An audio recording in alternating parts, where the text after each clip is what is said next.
Chapter 3. The Medical Experts and a Pound of Nuts. The evidence of the medical experts, too, was of little use to the prisoner, and it appeared later that Fetyukovitch had not reckoned much upon it. The medical line of defence had only been taken up through the insistence of Katerina Ivanovna, who had sent for a celebrated doctor from Moscow on purpose. The case for the defence could, of course, lose nothing by it, and might, with luck, gain something from it. There was, however, an element of comedy about it, through the difference of opinion of the doctors. The medical experts were the famous doctor from Moscow, our doctor, Herzenstube, and the young Dr. Varvinsky. The two latter appeared also as witnesses for the prosecution. The first to be called in the capacity of expert was Dr. Herzenstube. He was a grey and bald old man of 70, of middle height and sturdy build. He was much esteemed and respected by everyone in the town. He was a conscientious doctor, and an excellent and pious man, a Herrnguter, or Moravian brother, I'm not quite sure which. He had been living amongst us for many years, and behaved with wonderful dignity. He was a kind-hearted and humane man. He treated the sick, poor, and peasants for nothing, visited them in their slums and huts, and left money for medicine, but he was as obstinate as a mule. If once he had taken an idea into his head, there was no shaking it. Almost everyone in the town was aware, by the way, that the famous doctor had, within the first 2 or 3 days of his presence among us, uttered some extremely offensive allusions to Dr. Herzenstube's qualifications. Though the Moscow doctor asked 25 roubles for a visit, several people in the town were glad to take advantage of his arrival, and rushed to consult him regardless of expense. All these had, of course, been previously patients of Dr. Herzenstube, and the celebrated doctor had criticized his treatment with extreme harshness. Finally, he had asked the patients, as soon as he saw them, "Well, who has been cramming you with nostrums? Herzenstube? He." Dr. Herzenstube, of course, heard all this, and now all the 3 doctors made their appearance, one after another, to be examined. Dr. Herzenstube roundly declared that the abnormality of the prisoner's mental faculties was self-evident. Then, giving his grounds for this opinion, which I omit here, he added that the abnormality was not only evident in many of the prisoner's actions in the past, but was apparent even now at this very moment.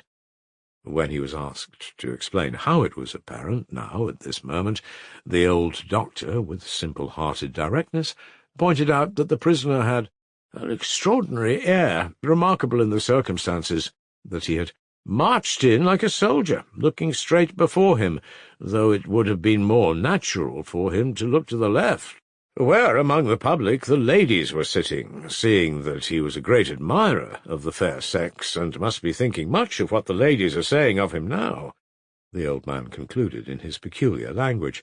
I must add that he spoke Russian readily, but every phrase was formed in German style, which did not, however, trouble him, for it had always been a weakness of his to believe that he spoke Russian perfectly, better indeed than Russians. And he was very fond of using Russian proverbs, always declaring that the Russian proverbs were the best and most expressive sayings in the whole world. I may remark, too, that in conversation, through absent-mindedness, he often forgot the most ordinary words, which sometimes went out of his head, though he knew them perfectly. The same thing happened, though, when he spoke German, and at such times he always waved his hand before his face, as though trying to catch the lost word, and no one could induce him to go on speaking till he had found the missing word.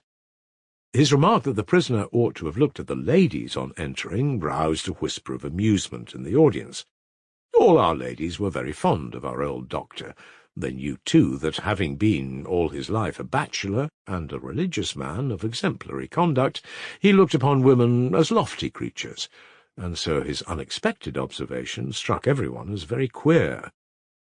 The Moscow doctor, being questioned in his turn, definitely and emphatically repeated that he considered the prisoner's mental condition abnormal in the highest degree.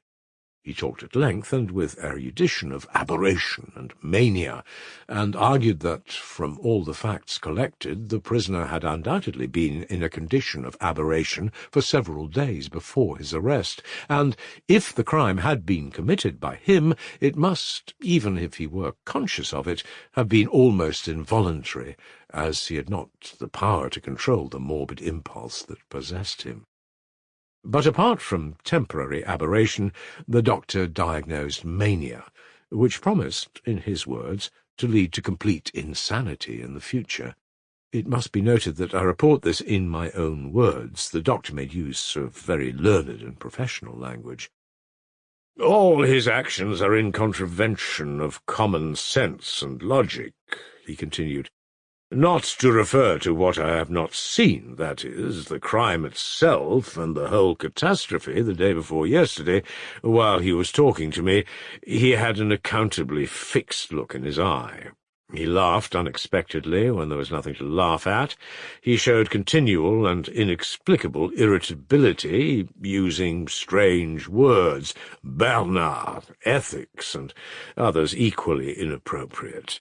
But the doctor detected mania above all in the fact that the prisoner could not even speak of the 3,000 roubles, of which he considered himself to have been cheated, without extraordinary irritation, though he could speak comparatively lightly of other misfortunes and grievances. According to all accounts, he had even in the past, whenever the subject of the 3,000 roubles was touched on, flown into a perfect frenzy, and yet he was reported to be a disinterested and not grasping man. "As to the opinion of my learned colleague," the Moscow doctor added ironically in conclusion, "that the prisoner would, entering the court, have naturally looked at the ladies, and not straight before him, I'll only say that apart from the playfulness of this theory, it is radically unsound. For though I fully agree that the prisoner, on entering the court, where his fate will be decided, would not naturally look straight before him in that fixed way, and that may really be a sign of his abnormal mental condition, at the same time I maintain that he would naturally not look to the left at the ladies, but on the contrary to the right to find his legal adviser, on whose help all his hopes rest, and on whose defence all his future depends." The doctor expressed his opinion positively and emphatically. But the unexpected pronouncement of Dr. Varvinsky gave the last touch of comedy to the difference of opinion between the experts. In his opinion, the prisoner was now, and had been all along, in a perfectly normal condition, and although he certainly must have been in a nervous and exceedingly excited state before his arrest, this might have been due to several perfectly obvious causes: jealousy, anger, continual drunkenness, and so on. But this nervous condition would not involve the mental aberration of which mention had just been made. As to the question whether the prisoner should have looked to the left or to the right on entering the court, in his modest opinion the prisoner would naturally look straight before him on entering the court, as he had in fact done, as that was where the judges, on whom his fate depended, were sitting, so that it was just by looking straight before him that he showed his perfectly normal state of mind at the present. The young doctor concluded his modest testimony with some heat. "Bravo, doctor!" cried Mitya from his seat. "Just so!" Mitya, of course, was checked, but the young doctor's opinion had a decisive influence on the judges and on the public, and, as appeared afterwards, everyone agreed with him. But Dr. Herzenstube, when called as a witness, was quite unexpectedly of use to Mitya. As an old resident in the town, who had known the Karamazov family for years, he furnished some facts of great value for the prosecution, and suddenly, as though recalling something, he added, "But the poor young man might have had a very different life, for he had had a good heart, both in childhood and after childhood, that I know. But the Russian proverb says, 'If a man has one head, it's good, but if another clever man comes to visit him, it would be better still, for then there will be two heads, and not only one.'" "One head is good, but two are better," the prosecutor put in impatiently. He knew the old man's habit of talking slowly and deliberately, regardless of the impression he was making, and of the delay he was causing, and highly prizing his flat, dull, and always gleefully complacent German wit. The old man was fond of making jokes. "Oh, yes, that's what I say," he went on stubbornly. "One head is good, but two are much better. But he did not meet another head with wits, and his wits went. Where did they go? I've forgotten the word," he went on, passing his hand before his eyes. "Oh, yes, spazieren," promenading. "Wandering. Oh, yes, wandering, that's what I say. Well, his wits went wandering and fell in such a deep hole that he lost himself. And yet he was a grateful and sensitive boy. Oh, I remember him very well, a little chap, so high, left neglected by his father in the backyard, when he ran about without boots on his feet, and his little breeches hanging by one button."